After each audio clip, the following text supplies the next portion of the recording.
Hello everyone and welcome back to my channel. Today I will be doing my week 4 check-in for my August budget.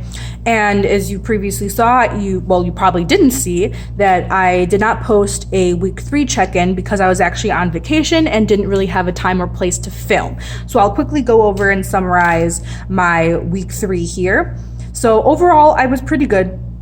For crafting, spending Uber and unbudgeted, I actually spent $0. So my remaining would be the same as it was in week 2, which you guys saw a couple weeks ago. I did post that video. So for groceries, I spent around $40. So I had $10 remaining, and I didn't spend that much because again, we were on vacation with my boyfriend's family, and they have been very generous in the past and on this trip included and paid for most of our food, which my boyfriend and I greatly appreciate. So that's why I only spent around $40 that week.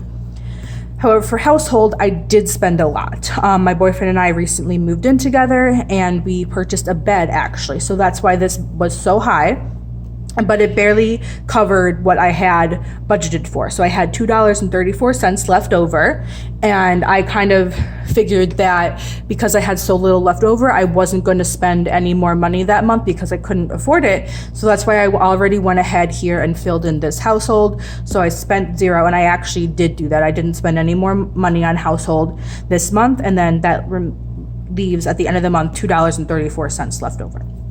I also filled in here crafting. I did a purchase at Michael's, which was around $58. As you can see, I was $8.16 over, which I'm not the happiest about, but again, it was one purchase. I was really good the entire month, and for being only $8 over, I'm actually pretty proud of myself. Budgeting is relatively new to me, so considering that I only went $8 over, I'm very proud of myself and will call that a win this month. In the future, I will try to be under, but again, I'm not going to be too hard on myself. And then the other category that I didn't do anything in was Uber. Again, very proud of myself, calling that a win, even though I did go over. In retrospect to previous months, I didn't go over that much because I tend to take advantage of that. And because I don't have a car, my main form of public transportation to school is public transport, or my main transportation to school is public transportation. So that's why I kind of, if I'm lazy or late or something, I'll take Uber, which I'm really trying not to because that's way more expensive than it is via public transportation. So again, only being $7 over, I will consider that a win. So I'm going to go ahead here and fill in these remaining categories. So I actually already know that for unbudgeted, I did not spend anything this week. So I'm just going to go ahead and do that really quickly. So that means at the end of August, I only went $250 over, which again is not really considered an only, but because I did that the very first week and I remained in budget the rest of the month, I'm pretty happy about that. Okay, so let's go ahead and calculate groceries.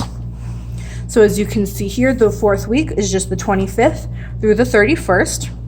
So that would count as Chili's. Oh, actually, let me go ahead and check this off as well as I go. Publix. Oh, actually, let me show you what I'm doing here. Plus McDonald's. Oop. Let me cross off Publix. And then that will be it. So that total comes to $83.82.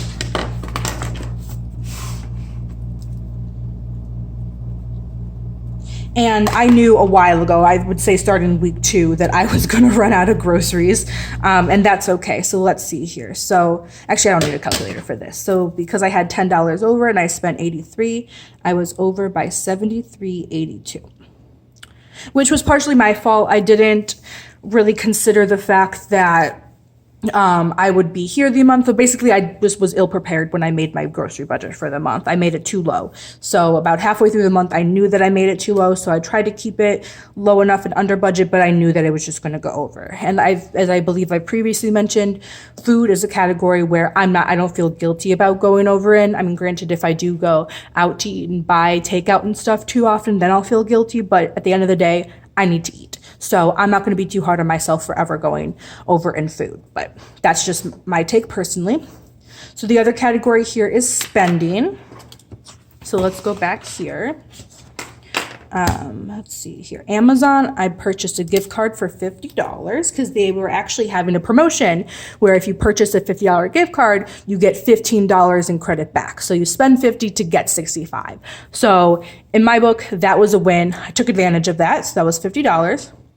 I am currently in school and they're having a welcome back cruise activity, and the ticket for that was about $20 plus tax. So I figured I'd do that. Target, my boyfriend and I went there yesterday. We're actually, again, we live in Florida, so we went to go prepare for the hurricane and purchase some stuff. And then parking, we had to pay for parking at Target. So that was $3 there.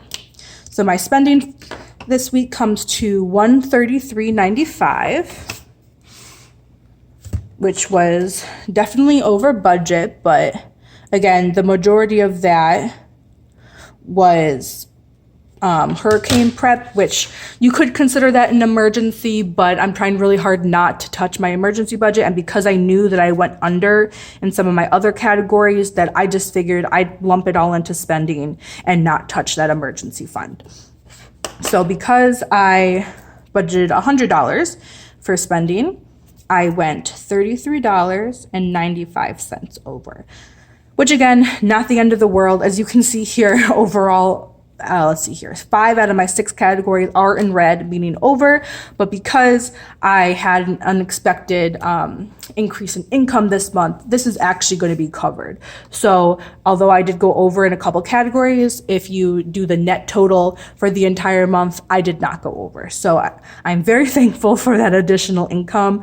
And this is just a lesson learned for the future that things will come up, and just to be smart about budgeting and be constantly aware of how much you're spending each month, so you know how much you have left and what you should and shouldn't spend, which is again one of the reasons why I really appreciate this weekly check-in, so I can see throughout the month how I'm doing. So again, thank you for checking in this week. I hope you enjoyed this series. I will be posting September budgets as well. Let me know how you did in your budget this month down below. And I hope you hit that like and subscribe button, and I'll see you next time. Thank you and goodbye.